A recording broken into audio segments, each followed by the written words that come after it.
பெரிய பெரிய ஆட்கள் அப்படின்னு சொல்றதை நான் சத்தியமா ஏற்க மாட்டேன். ஏன்னா நீங்க பார்த்திருக்கலாம், நான் தென்சென்னையின் பாராளுமன்ற உறுப்பினருக்கான வேட்பு மனுவை தாக்கல் செய்யும் போது இந்தியாவில் எந்த அரசியல்வாதியும், அதாவது பிரதமர், குடியரசுத் தலைவர் உள்ளிட்டவர்களும் செய்யாத ஒரு சேலையை செஞ்சிருக்கேன்.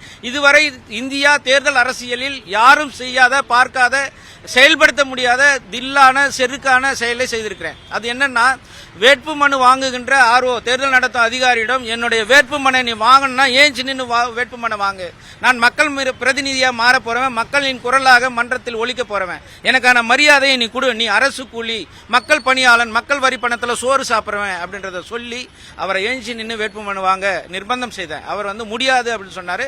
அடுத்த நாள் என்னுடைய வேட்புமனை அவரை போலவே நானும் அமர்ந்து கொண்டு என்னுடைய வேட்புமனை தாக்கல் செய்திருக்கிறேன்.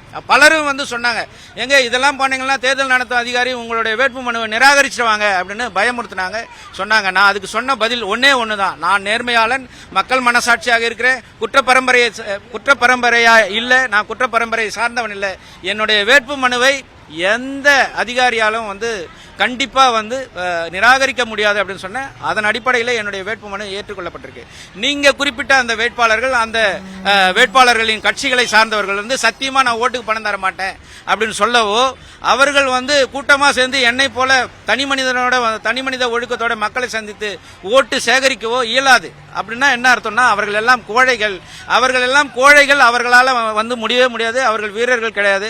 இன்னும் ஒரு படி மேல சொல்லணும் அப்படின்னா, வேட்புமனு தாக்கல் செய்யும் போது தங்கள் நிலை உணராத இந்த தொகுதியுடைய எம்பியா இருக்கின்ற நம்மளுடைய தமிழச்சி தங்கபாண்டியனோ, இல்ல 2 மாநிலத்தோடைய துணைநிலை ஆளுநராக இருந்த அம்மையார் தமிழிசை சவுந்தரராஜன் அவர்களோ தன்னிலை உணர்ந்தவராக இருந்திருந்தா தனக்கான இழுக்கை அப்பவே தட்டி கேட்டு சுட்டி காட்டி, நீங்க நேஞ்சினா தான் வேட்புமனு கொடுப்பேன், இல்ல நான் உட்கார்ந்து தான் வேட்புமனு கொடுப்பேன் அப்படின்னு சொல்லியிருப்பாங்க. அந்த அளவுக்கு குற்றவாளிகளாக இருக்கின்ற, தன்னிலை உணர்ந்தவர்களாக இல்லாத இவர்களுக்கு மக்கள் ஓட்டு போட மாட்டாங்க.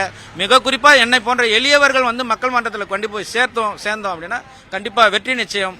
தோக்க போறது அவர்கள் தான். எங்களுக்காக பயந்துதான் அவங்களுக்கு ஓட்டுக்கு பணம் கொடுக்கறதும், இல்லது மற்ற இலவசங்களை கொடுக்கறதும், இலவச அறிவிப்புகள், அதாவது உதயநிதி தேர்தல் அறிக்கையில சொல்லும்போது உங்களுக்கு 1000 ரூபாய் வந்துடுச்சா, எங்களுக்கு ஓட்டு போடலாம் 1000 ரூபாய் வராது அப்படின்னு மிரட்டல் விடுறதும் பெரும் குற்றமா நம்ம பார்க்கணும். எனக்கு பயந்துதான் அவர்கள் ஓட்டுக்கு பணம் கொடுக்க போறாங்க. உள்ளபடியே அவர்கள் தைரியசாலிகள், புத்திசாலிகள், வீரமிக்கவர்கள் அப்படின்னு நினைச்சாங்கன்னா என்னை போலவே தனி மனித ஒழுக்கத்தோட மக்களுக்கு எந்த தொந்தரவும் செய்யாம ஓட்டு சேகரிச்சு சொல்லுங்க. ஓட்டு பார்க்கணும். ஓட்டை மக்கள் மன்றத்தில் சந்திப்போம்.